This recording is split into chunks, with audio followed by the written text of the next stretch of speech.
மாவட்டம் திருத்தணி அருகே உள்ள பொதட்டூர்பேட்டை பேரூராட்சியில் வசித்து வந்தவர் கணேசன். அரசு பள்ளியில் லேப் டெக்னீஷியனாக பணிபுரிந்து வந்த கணேசனுக்கு மோகன்ராஜ், ஹரிஹரன் ஆகிய 2 மகன்கள் உள்ளனர். மோகன்ராஜ் தனியார் கம்பெனியில் சென்னையில் பணிபுரிந்து வந்தார். 2வது மகன் ஹரிஹரன் வாகனங்களை வாடகை விடும் தொழில் செய்து வந்தார்.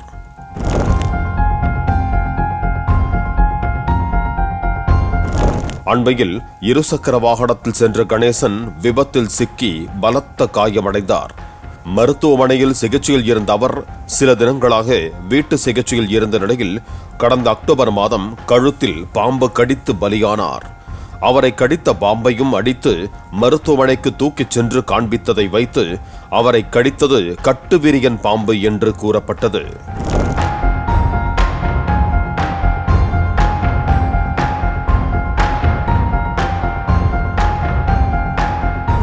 உயிரிழந்த கணேசன் குடும்பத்தில் 11 இன்சூரன்ஸ் பாலிசிகள் போடப்பட்டிருந்தன. கணேசன் மட்டும் 4 இன்சூரன்ஸ் நிறுவனங்களில் காப்பீடு செய்திருந்தார். அதில் 2 பாலிசிகள் கடந்த 6 மாதங்களுக்கு முன்பாக செய்யப்பட்டவை. கணேசனின் பெயரில் உள்ள இன்சூரன்ஸின் மொத்த மதிப்பு 3 கோடி ரூபாய் என்று கூறப்படுகிறது. இந்த நிலையில் காப்பீடு பெற்ற 6 மாதத்தில் கணேசன் உயிரிழந்ததால் மரணத்தில் சந்தேகம் இருப்பதாக காப்பீட்டு நிறுவனத்தினர் வடக்கு மண்டல ஐஜி அஸ்ரா கார்கிடம் புகார் அளித்தனர். இதையடுத்து டிஎஸ்பி ஜெயஸ்ரீ தலைமையிலான தனிப்படை போலீசார் நடத்திய விசாரணையில் பல்வேறு திடுக்கிடும் தகவல்கள் தெரிய வந்தன.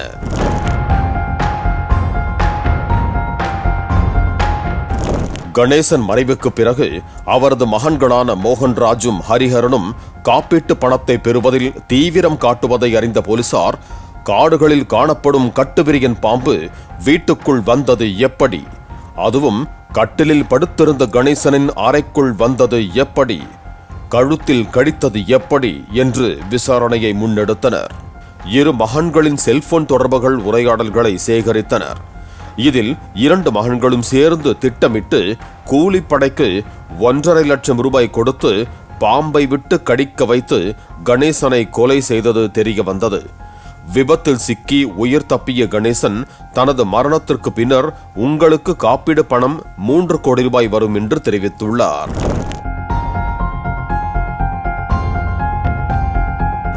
இதையடுத்து கிரிமினலாக யோசித்த மோகன்ராஜும் ஹரிஹரனும் தனது நண்பர்களான பாலாஜி மற்றும் பிரசாந்துடன் சேர்ந்து கணேசனை பாம்பை விட்டு கடிக்க வைத்து கொலை செய்ய திட்டமிட்டிருக்கிறார்கள்.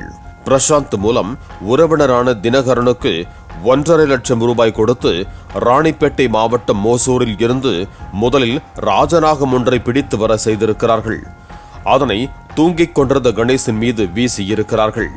கணேசன் மீது விழுந்தாலும் கணேசன் அயர்ந்து தூங்கிக் கொண்டிருந்ததால் அந்த ராஜநாகம் ஒன்றும் செய்யாமல் இறங்கிச் சென்று விட்டதாக கூறப்படுகிறது.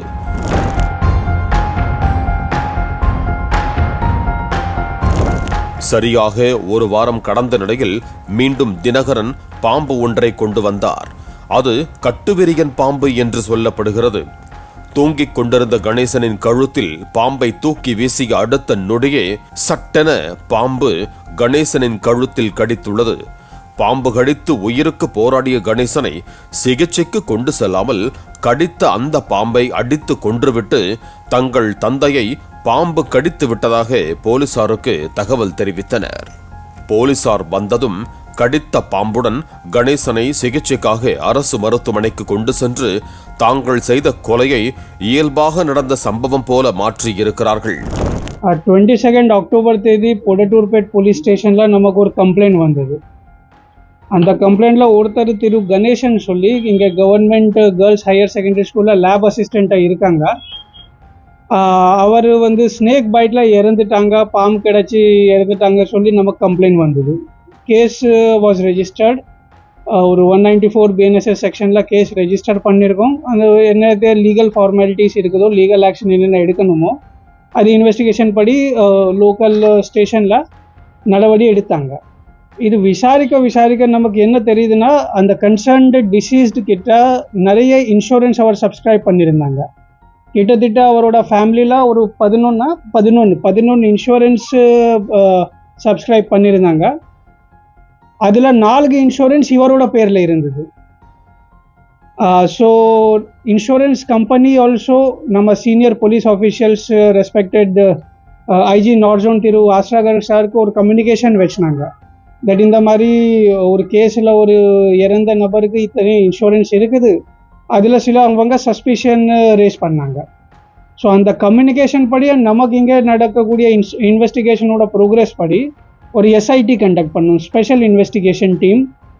அந்த SIT was led by DSP திருமதி ஜெயஸ்ரீ, இன்ஸ்பெக்டர் பாதிரிவேட் திருமதி Kasturi and inspector Thangadurai of Podaturpet. அதில் SI Sumi Murali along with 4 other constables. So இந்த எஸ்ஐடி இந்த டெடிகேட்டடாக இந்த கேஸ் இன்வெஸ்டிகேஷன் பண்ணுறதுக்கு சரியான ஒரு புலன் விசாரணை செய்கிறதுக்காக கன்ஸ்டிடியூட் பண்ணோம். லாஸ்ட் ஒரு ஃபியூ வீக்ஸாக இவங்க கண்டினியூஸ் இன்வெஸ்டிகேஷனில் மெட்டிகுலஸாக இன்வெஸ்டிகேஷன் பண்ணி நிறைய financial documents, cellphone documents and other insurance related documents analyse பண்ணி இன்னைக்கு ஒரு சில அக்யூஸ்டு பிடிச்சாங்க. அந்த அக்யூஸ்டு என்ன ஒத்துக்கிட்டாங்கன்னா தட் ஆமாம் இது ஸ்னேக் பைட் கிடையாது, இது வந்து ஒரு கோல்டு பிளட்டட் ஒரு பிளான்டு மர்டர் கேஸ். டிசீஸ்டு திரு கணேசனுக்கு 2 சன்ஸ் இருக்கிறாங்க, மோகன்ராஜ் அண்ட் ஹரிஹரன். அவங்க 2 பேர் அலாங் வித் அவங்களோட சில அசோசியேட்ஸ் டோட்டல் ஒரு கிட்டத்தட்ட ஒரு 6 பேர் சேர்த்து இந்த ஒஃபென்ஸு பண்ணுறதுக்காக ஒரு ஸ்னேக் ஏற்பாடு பண்ணி அவங்களோட சொந்த ஃபாதருக்கு வந்து கடிச்ச வச்சிட்டாங்க. அதனால அவங்களுக்கு இன்சூரன்ஸில் நிறைய லாபம் வரும்னு சொல்லி இந்த டோட்டல் பிளான் பண்ணி ஒரு ஆக்சிடென்டல் ஸ்னேக் பைட் ஆன இன்சிடெண்ட் மாதிரி கொண்டு வந்தாங்க. But due to the meticulous investigation done by the எஸ்ஐடியோட மெடிக்கல் இன்வெஸ்டிகேஷன்னால இது நமக்கு மர்டர்ன்னு நமக்கு தெரிஞ்சிருச்சு. 6 பேருமே செக்யூர் பண்ணியிருக்கோம். இதில் ஃபர்தர் இன்வெஸ்டிகேஷன் இப்போ போயிட்டு இருக்கு. கணேசனை மருத்துவமனை கொண்டு சென்று காப்பாற்றாமல் எதற்காக போலீசுக்கு தகவல் கொடுத்தார்கள் என்ற சந்தேகம் எழுந்ததால் போலீசாரும் முதலில் சந்தேக மரணம் என்றே வழக்கு பதிவு செய்ததாக கூறப்படுகிறது. தற்போது கொலை வழக்கு பதிவு செய்த போலீசார் மோகன்ராஜ், ஹரிஹரன், நவீன்குமார், பாலாஜி, பிரசாந்த், தினகரன் ஆகிய 6 பேரை கைது செய்திருக்கிறார்கள். இதில் வேறு நபர்களுக்கு தொடர்பு உள்ளதா என்று விசாரித்து வருவதாக திருவள்ளூர் மாவட்ட காவல்துறை கண்காணிப்பாளர் விவேகானந்தா சுக்லா தெரிவித்தார். இதுவரை 6 பேர் வந்து நம்ம அரெஸ்ட் பண்ணிருக்கோம். மோகன்ராஜ், ஹரிஹரன், பாலாஜி, பிரசாந்த், தினகரன் அண்ட் நவீன்குமார். இவங்க ஒரு 1 வீக் முன்னாடியே நமக்கு வந்து இன்னொரு கோப்ரா ஸ்னேக் கொண்டு வந்துட்டு ட்ரை பண்ணாங்க சேம் ஒஃபென்ஸ் பண்ணுறதுக்கு.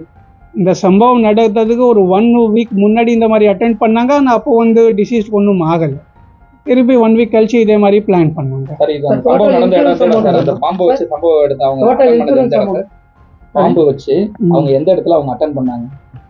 அவங்களோட வீட்டிலேயே கீழே மாடியில் வந்து டிசீஸ்டு மட்டும் படுத்திருந்தாரு.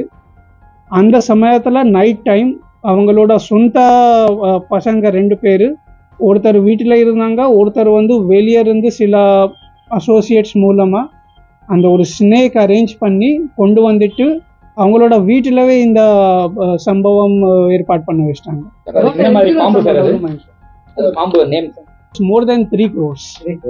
ஸோ இவர் ஒரு சாதாரணமாக ஒரு lab assistant normal government job செய்யக்கூடிய ஆள். இத்தனை இன்சூரன்ஸ் எப்படி வாங்கியிருக்காங்கங்கிறது எங்களுக்கும் டவுட் வந்தது. பார்த்தா வந்து ஸ்னேக் பைட், ஆனால் பின்னால் இந்த லெவலுக்கு பிளானிங் இருந்தது என்கிறது எஸ்ஐடி மூலமாக தெரிய வந்தது. This was the snake. Multiple insurance companies இருக்கு. டோட்டல் அவங்களோட ஃபேமிலியில் 11 இன்சூரன்ஸ். அதில் 4 வந்து இவங்களோட சொந்த பேர்ல இருக்கு. அந்த 4 வந்து 3 crores. அந்த 4மே ஆமாம், அதில் டேர்ம் இன்சூரன்ஸ் இன்க்ளூட் பண்ணியிருக்குது. அது வந்து கிட்டத்தட்ட 3 crores. அது வந்து 6 பேர் யாரைతే செக்யூர் பண்ணாங்களோ அதில் ஒருத்தர் அவர் கொஞ்சம் ஸ்னேக் ஹேண்ட்லிங் பார்த்து நல்ல ஐடியா இருக்குது. In due course of time அந்த டீட்டெயில்ஸும் கொடுத்துருவோம். இந்த விதமான ஒரு 3 feet ஒரு 3 அடி கிட்டத்தட்ட ஸ்னேக் அவங்க கொண்டு வந்தாங்க. டெத் ஆகிடும்போ அது பார்த்துட்டு நெக்கு கிட்ட கடிச்சு வச்சிட்டாங்க. சார் இப்போ அந்த பாம்புன்றது வந்து அவங்க விட்டதுக்கு அப்புறமா தானே அங்கே தானே போய் கடிச்சிருக்கோம். அது அப்படின்றது ஸ்னேக் ஹேண்ட்லரோட அவங்க அந்த ரூம் வரை கொண்டு போயிட்டாங்க. பக்கத்தில் கொண்டு போயிட்டு இந்த மாதிரி பண்ண வச்சுட்டு அதுக்கப்புறம் அவங்களே அந்த பாம்பு வந்து கில் பண்ணிட்டாங்க. அங்கேயே அடிச்சிட்டாங்க. அங்கே அடிச்சிட்டாங்க. ஸோ போலீஸ் போகும்போது அது ஒரு சாதாரணமான ஸ்னேக் பைட் இன்சிடென்ட் மாதிரி ஸ்டார்டிங்கில் போலீஸும் நினைச்சாங்க. பட் அதுக்கு பின்னாடி இன்வெஸ்டிகேஷனில் இது எல்லாமே அனலைஸ் பண்ணும்போது இந்த மாதிரி தெரிஞ்சு. சார் இப்போ அந்த பாம்பு கடிச்சதுன்னு ஃபர்ஸ்ட் வந்து தகவல் கொடுத்தது யார்? ஸ்டேஷனுக்கு கொடுத்தாங்களா? ஃபர்ஸ்ட் అయితే அவங்க ஹாஸ்பிட்டல் கொண்டு போகிறதுலே கொஞ்சம் டிலே இருந்தது. ஸோ எங்களுக்கு ஸ்டார்டிங்கில் அங்கேருந்தே டவுட் வந்துருச்சு. ஹாஸ்பிட்டல்லேருந்து அதுக்கப்புறம் இன்டிமேஷன் வந்தது, நமக்கு கம்ப்ளைண்ட்டும் கொடுத்தாங்க, அவங்களோட பசங்க தான் கம்ப்ளைண்ட் கொடுத்தாங்க. ஸோ ஒரு ஸ்னேக் பைட் டெத் மாதிரி நாங்களும் நினச்சிட்டு கொண்டு போனோம். பட் இது எல்லாமே விசாரணை பண்ண பிறகு இந்த மாதிரி தெரிஞ்சது. இதற்கிடையே இந்த கொலைக்கும் தனக்கும் சம்பந்தமில்லை என்று போலீசாரிடம் கூறிய நண்பர் நவீன்குமார் அவசரம் என்று பணம் கேட்டதால் 1.5 லட்சம் ரூபாய் பணம் கொடுத்ததாகவும் அவர் இதற்காகத்தான் கேட்டார் என்பது தெரியாது என்றும் காவல் ஆய்வாளரிடம் வாக்குவாதம் செய்தது குறிப்பிடத்தக்கது.